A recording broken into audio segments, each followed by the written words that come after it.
Bonsoir à tous, sinon bonjour à tous, ça dépend de l'heure à laquelle vous regarderez cette vidéo.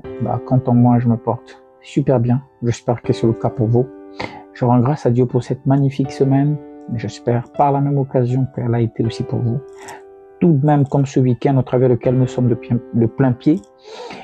Désolé pour ceux pour lesquels malheureusement sont endeuillés, sont attristés.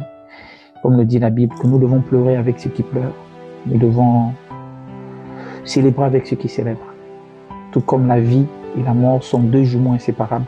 Malheureusement, on en parle plus que pour la vie. Et lorsque la mort arrive, on se rend compte qu'elle était là. Alors qu'en fait, lorsque on vient au monde, le jumeau de l'obscurité, donc qui n'est autre que la mort, lui aussi y vient. Justement pourquoi Dieu a fixé les choses ainsi, parce que nous avons une date de péremption. Le saviez-vous? Effectivement, nous avons une date de péremption. Pour ceux qui ne le savent pas, nous l'avons. Constatez avec moi que ce que nous pouvons faire à l'âge de 17 ans, 15 ans, 16 ans, 20 ans, 30 ans, en montant, graduellement, cela change. Ça change énormément. Au point où nous nous fatiguons, notre organisme ne peut plus faire certaines choses. Et c'est tout à fait logique. Alors, cette date de péremption n'est que lorsque l'horloge céleste, parce qu'il y a malheureusement des enfants en bas âge qui partent très tôt, paix à son âme, paix à l'âme de tous ces enfants qui sont partis très tôt, de toutes ces personnes qui sont parties dans cette semaine. Donc, lorsque l'horloge céleste arrive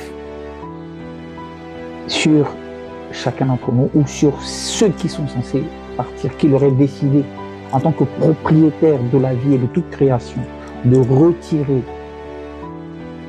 son souffle de vie, alors notre date de péremption est là. Mais la question qu'on doit se poser, c'est que qu'est-ce que nous faisons du temps qui nous est donné sur Terre? Que consommons-nous? Que consommons-nous? Ou qu'est-ce que consomme notre âme? Voilà, voulais-je dire en fait. Qu'est-ce que nous faisons consommer à notre âme? Est-ce que nous appliquons cette parole où le Seigneur dit que l'homme ne se nourrira pas seulement de pain, mais de toute parole qui sort de la bouche de l'Éternel? Parce qu'en vérité, la date de péremption que nous avons en tant qu'être humain, c'est une période qui nous est donnée pour préparer notre voyage pour l'au-delà. Donc, avec le libre arbitre de ce qu'on aura semé, qu'on moissonnera, c'est soit les ténèbres, c'est soit le ciel.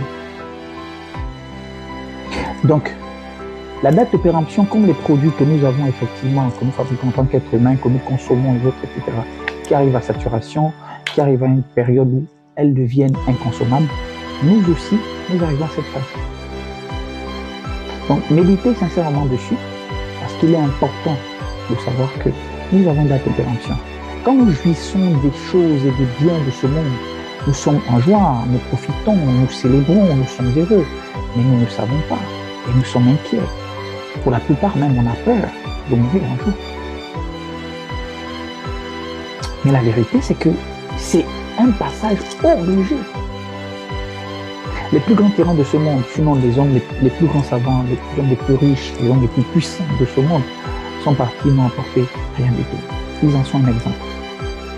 Rien du tout. Donc, priorisons Dieu dans tout ce que nous faisons, dans tout ce que nous voulons. Mettons Dieu au-delà, au sommet de la pyramide de nos consciences, de notre âme, de notre cœur qui se trouve dans notre âme, parce que celui-ci n'est que l'organe qui pompe le sang, qui nous amène à respirer, autres, etc. Mais ce n'est pas lui qui fait tout, parce que celui qui fait tout, de la pensée, de tout, il est dans notre âme. Donc c'est le cœur. Quand le Seigneur parle de notre cœur, il parle de celui qui est dans notre âme. Donc faisons attention à cela. Savourons, profitons, consommons des produits qui enrichiront notre esprit, en louant, parce que justement nous sommes faits pour louer et adorer Dieu. Donc en louant, en l'adorant, en méditant sa parole, en la lisant et en priant, matin comme soir et à tout moment dès que l'occasion nous est présentée. Voilà ce que je voulais partager avec vous, tout en vous souhaitant un excellent et agréable week-end. Sachez que l'amour a le pouvoir de tout. L'amour est au-dessus de tout. Et c'est le plus bel héritage que le Christ ait pu nous donner. Donc chérissons cela et mettons cela en pratique auprès de nos prochains, auprès de nos ennemis, auprès de ceux qui sont plus dans le besoin. Soyons au chevet de ces derniers et pratiquons l'amour, le véritable héritage que Christ nous a donné. Alors je vous souhaite un très bon week-end, que Dieu vous bénisse et j'espère que cette vidéo, sinon, vous enrichira.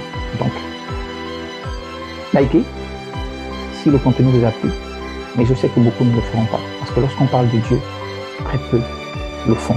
Mais lorsqu'on parle de contenus autres, qui sont d'ailleurs dévastateurs pour notre âme, qui sont impurs à notre âme, alors là, il y a des millions. Mais, qu'à cela ne tienne, bon week-end à tous, que Dieu vous bénisse.